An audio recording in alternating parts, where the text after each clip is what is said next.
Yo les petits choux, je vais vous parler aujourd'hui de comment vous pouvez travailler avec des influx, des créateurs, gratuitement, de façon super simple, tous les trucs que j'ai pu utiliser sur mes business. Je suis actuellement dans la jungle. Dans la jungle. Oui. Oh my god, c'est bon, ça marche. Ça va être une vidéo assez rapide. Et je me suis dit, je vais faire des petites vidéos sur des sujets récurrents, sur toutes les questions qui reviennent assez souvent. Euh, en fait, sur la partie vraiment influence, parce que tout ce que je vois à chaque fois, c'est. Pourquoi il y a un coq? Je ne sais pas par où commencer. J'ai pas le budget pour travailler avec des influenceurs. Je ne leur fais pas confiance. Je dis influenceur, mais c'est influenceur slash créateur. On s'en fout. On va parler d'un.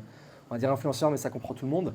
Et également aussi, j'ai travaillé, j'ai testé, ça n'a pas marché. Et généralement, quand c'est ça, c'est j'en ai fait un, deux ou trois, ils sont sur des placements gratuits, ce qui est une donnée très faible d'analyse pour juger de si oui ou non ça fonctionne. En fait, vraiment, ce que je fais à chaque fois et qui marche tout le temps, ça fait 6, 7 ans, même plus maintenant, 7, 8 ans, que je fais ça, c'est toujours la même chose. Il faut comprendre, je vais vous mettre le parallèle sur de ce qu'on fait avec Père et Fiche et ce qu'on fait sur des formats un peu plus avec des marques e-com, etc. Euh, le truc, c'est que quand on démarre, à chaque fois, il y a plusieurs variables. Si on vend en ligne, on sait qu'on va pouvoir vendre partout sur le pays, voire en Europe, etc., etc.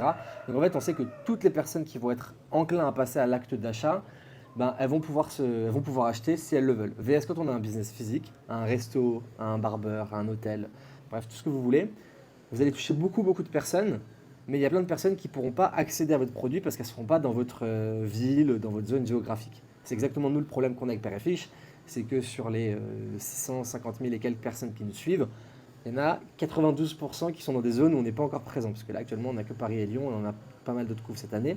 Donc en vrai, c'est cool parce qu'on a de la notoriété, mais c'est un gros manque à gagner à court terme. Donc déjà en fait par rapport à ça, il faut jauger. Et donc si on est en physique, clairement on ne va pas commencer à s'envoyer des collabs payantes de fou, c'est-à-dire que moi demain jamais je vais payer un Squeezie, Thibaut InShape, Lena Situation ou quoi que ce soit, parce qu'en fait je sais que je vais avoir trop de perdition à l'instant T. C'est pas pour autant que les profils ne sont pas rentables et c'est pas intéressant, mais si demain je suis McDo, je couvre tout le territoire, bien évidemment je peux aller travailler avec eux. Là aujourd'hui, ils vont toucher tellement de gens sur la planète aujourd'hui parce qu'ils sont tellement connus, et moi je suis tellement de nulle part que je vais avoir trop de manque à gagner. Donc le premier truc par rapport à ça, c'est de comprendre vraiment comment ça peut être rentable pour vous. Et le meilleur moyen que ça soit rentable dans un premier temps, c'est de faire les choses intelligemment. Donc si vous avez un établissement physique, le mieux c'est de proposer une prestation gratuite. Vous avez un salon de massage, une nuit vous proposez un massage, une nuit à l'hôtel si vous avez un hôtel, un repas pour deux si vous avez un restaurant. Et nous, c'est exactement ce qu'on a fait. En fait, le truc par rapport à ça, c'est que avant déjà de comprendre comment vous allez contacter les gens, il faut que vous soyez sexy. Parce que l'influence, la prospection, parce que c'est de la prospection d'influence, c'est comme de la séduction. Il faut être sexy pour donner envie à l'autre de venir nous voir. Et donc, par rapport à ça, pour votre business, si vous avez un business physique, je prends l'exemple d'un resto, il faut que votre Insta il soit très joli et il donne envie aux gens de manger vos produits, que ce soit à l'influenceur ou au client. Et qu'il faut que vous ayez un site vitrine où on comprend tout en 2 secondes et ça nous donne envie de venir. Pareil, si vous avez un site e-com, il faut que vos produits aient un réel intérêt, pas que vous vendiez de la merde. Et à côté de ça, il faut que votre site il ressorte bien, c'est-à-dire beau branding, bon storytelling, bon produit, c'est clair, on a envie de se balader dessus. Donc en gros, il faut vous donner toutes les chances de votre côté pour avoir le plus possible de personnes qui vont accepter. Donc ça passe par des bons produits qui sont bien retranscrits sur Insta, sur votre site, avec des visuels quali, avec des vidéos même de présentation, voilà, des réels, etc. De présentation de votre concept, de façon à ce que les gens se disent « Ah ouais, ça a l'air vraiment cool ». Et donc ensuite, il y a la phase de prospection. Et donc en fait, sur la phase de prospection, vous allez déjà juste à aller chercher des influenceurs qui sont dans votre catégorie. Donc par rapport à ça, bon, si vous êtes dans le fitness, la food, etc., vous faites des recherches par mots-clés, par hashtag, par géolocalisation, etc. Vous faites votre petite liste. Quand vous vous abonnez au compte, Instagram va vous proposer des comptes similaires. Donc par rapport à ça, vous pouvez vous abonner et là, vous les contactez. Et donc, bien évidemment, vous ne faites surtout pas ce truc, à savoir bonjour, nous sommes intéressés pour une collaboration commerciale, quels sont vos tarifs, etc. Parce qu'en fait, tout ce qu'il faut faire, c'est ne pas rentrer dans cette relation commerciale. C'est-à-dire que nous, au moment où on a lancé Père et Fiche, on sortait d'études, et le truc, en fait, c'était que on avait tout plaqué pour lancer notre concept, qu'on était passionné, que c'était le projet de notre vie, etc. Et comme aujourd'hui, il y en a plein qui racontent leur histoire à travers les réseaux, aux influenceurs, faut venir leur raconter l'histoire de la même façon. Et c'est-à-dire qu'en fait, les influenceurs, ça va juste être un relais de visibilité différent que vous pouvez avoir à travers vos publicités, votre contenu organique, etc. Et donc, moi, ce que je faisais, c'était que je leur envoyais un message en texte écrit et c'était super, super personnalisé. Donc, je leur faisais un truc en mode Hello X. Donc, bien évidemment, si c'était un compte seul, je mettais dessus et si c'était un compte groupe, je mettais vous. Je mettais Hello, j'en sais rien, Marine. J'ai une bonne et une mauvaise nouvelle pour toi. La mauvaise nouvelle, c'est que tu n'as pas eu l'occasion de goûter nos recettes incroyables, fabuleuses, des meilleures de la planète, blablabla.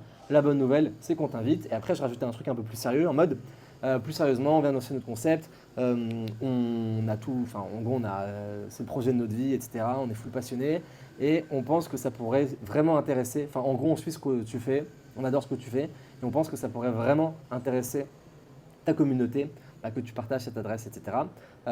Si oui, on t'invite à venir manger avec une personne, tu peux venir avec un plus un. Et j'ai rajouté des visuels qui donnaient faim, puisque bien évidemment, on avait des visuels très quali, enfin d'ailleurs toujours, qui donnent super faim. Et donc automatiquement, de là, j'attendais qu'elle réponde, enfin qu'ils répondent. Et à partir de là, je ne rentrais surtout pas dans une relation commerciale. C'est-à-dire que dès qu'elle me répondait, même je lui répondais par vocal, je disais voilà, tu viens quand tu veux, etc. En vrai, je leur disais tu fais ce que tu veux. Pas de, tu peux faire un post, story, tu peux même dire si t'as pas aimé. Et le fait en fait qu'on laisse la liberté aux créateurs, aux influenceurs de venir, automatiquement, il y en a plein qui étaient beaucoup plus enclins à faire des contenus qui prenaient, on va dire, beaucoup plus de plaisir à faire, d'autant plus que à la phase où on a ouvert pendant les 2 premières années, dès qu'il y avait des profils qui venaient, je les accueillais au resto, je leur disais tu fais ce que tu veux, pas de limite. Il y en a plein avec qui on est devenus potes, je leur disais si tu veux revenir faire un anniv, il y en a plein, ils ont fait leurs anniversaires chez nous, on leur disait si tu veux venir faire une soirée, tu nous dis avec tes potes, on privatise le resto, etc. On leur disait vraiment un peu c'est une safe place, à côté de ça en plus, on leur disait que nous, que ce soit nous ou les équipes, toutes les personnes connues, les règles c'était vous les traitez vraiment comme des gens lambda et interdiction de prendre des photos, de demander des autographes, etc. Parce qu'à partir du moment, c'est toujours psychologique, mais à partir du moment où on commence à être connu, on n'en peut plus d'avoir des gens qui disent ah vas-y une photo, etc. Un selfie.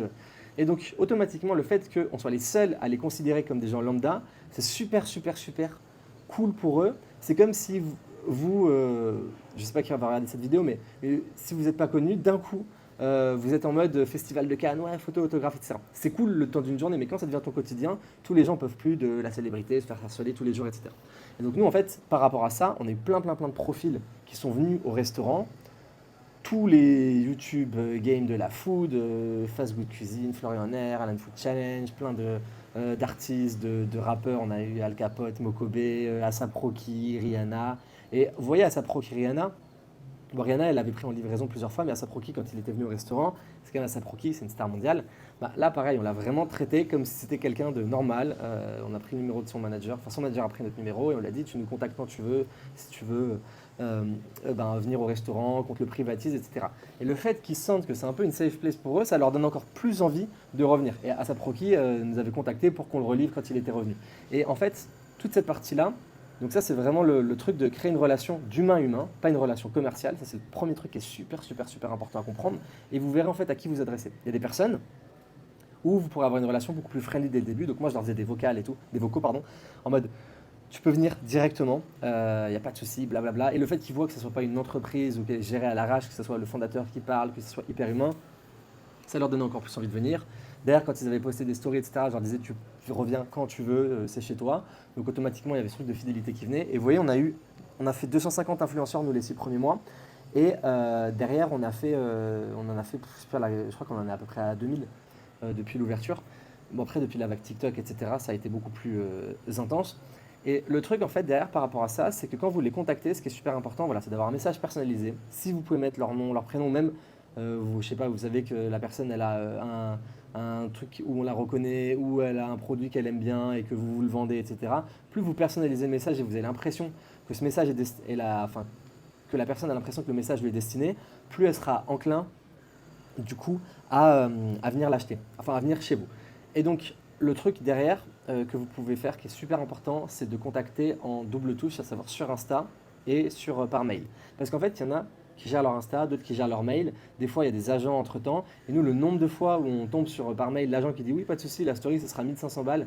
Et la créatrice qui dit ah bah ça tombe bien, je suis dans le quartier, je peux venir à midi, boum, tac, elle vient, plein de stories. Et en fait, nous, l'objectif, c'est de maximiser justement l'effet cumulé qu'on peut avoir sur la visibilité. Alors bien évidemment, en parallèle, on a fait plein de collabs payantes, etc. Et il y a plein de profils qui sont top à payer. Je ne dis pas du tout qu'il faut payer personne. En revanche, vous, votre objectif quand vous avez un business, une marque, c'est d'obtenir le maximum de résultats pour le minimum de coûts et le minimum d'efforts. Et mine de rien, l'influence, c'est un super levier encore aujourd'hui, en 2025. Et donc par rapport à ça, le fait d'avoir un message personnalisé et de faire un pont, c'est-à-dire hello, blablabla, bonne nouvelle, tac, du coup on t'a envoyé un mail pour l'invitation. Comme ça, en fait, la personne, les deux, c'est pas des copier-coller du message, elle se dit pas, oui, ils m'ont fait un doublon. Les deux sont, l'un va avec l'autre, ils sont complémentaires. Et après, nous, ce qu'on faisait qui marchait énormément aussi, c'est que on faisait des vidéos, j'étais en cuisine et je disais à Dano, mon associé, ouais Dano, c'est qui ton créateur préféré? Et donc il disait, ouais, moi, mon créateur préféré c'est un tel, par exemple Florian R. Ah moi c'est Florian R, mais putain je suis trop deg, il est jamais venu goûter nos recettes. Et là il montrait le produit visuellement. En plus, je suis sûr il adorerait, j'ai plein de choses à lui montrer et tout, bon je suis trop triste, je m'en vais. Et en fait on faisait des petites vidéos comme ça qui duraient 20-30 secondes et on les envoyait en one shot, en MP, à tous les influx. Ce qui fait que là en fait les influx savent que c'est de la prospection, et se doutent que potentiellement on le fait avec d'autres, mais c'est personnalisé, c'est décalé, c'est marrant, ça montre le produit, et c'est une attention qui est hyper personnalisée envers eux. Et donc par rapport à ça, c'est quelque chose qui fonctionnait super bien, parce que sur des trucs comme ça, on avait des 70-80% de taux de réponse, alors que pour le coup, c'était des influx, des gros influx. Et il y en a qui me disent, ouais, bah, quand je suis dans le coin, je viendrai. D'autres qui nous disaient, ah bah là, je suis trop chaud, j'arrive. Et le truc, c'est que quand vous faites ça, même en e-com, c'est la même chose. Vous pouvez faire du masse, du volume. Il faut juste que vous calculiez, en gros, comment vous allez jauger votre niveau de rentabilité, de par la visibilité et les ventes. Et quand vous faites du gifting comme ça de produits, c'est vraiment sur le volume. C'est-à-dire que quand vous n'en avez pas fait 50, vous ne pouvez pas vous dire « ouais, là j'en ai fait 4-5, ça ne marche pas ». Non, parce qu'en fait, il y en a un potentiellement qui va vous faire 100 ventes, d'autres qui vont vous faire 0 vente, et c'est vraiment un jeu de volume et de présence. Et encore une fois, si vous avez un produit e-com, poussez à fond. Là, il y a TikTok Shop, etc. qui arrivent, les strates d'affiliation, et vous pouvez déjà le faire dans un premier temps sur des tout petits influenceurs. Regardez combien vous coûte votre produit, à l'achat plus le côté logistique à l'envoi, et combien la personne va vous rapporter en visibilité, même sans parler des ventes dans un premier temps. Est-ce que ça vous rapporte des abonnés, que vous allez pouvoir recibler avec de la publicité, etc. C'est super important dans l'influence, moi je l'ai vu beaucoup.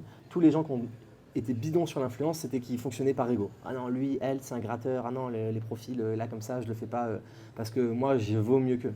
Mais non, c'est débile. Parce que quand vous regardez les coûts de la publicité, quel que soit le levier, combien vous payez pour toucher 1000 personnes et combien une personne qui fait des stories vous rapporte en visibilité, en abonnés, puis après en vente, quand c'est bien fait, c'est super rentable. Et à date aujourd'hui, tous ceux qui le font encore, arrivent à être très rentable. Et nous, pour le coup, que ce soit avec des marques e-com ou sur du physique comme je le fais avec Père et Fiche, c'est archi rentable. Donc si je pouvais résumer, rendez-vous sexy.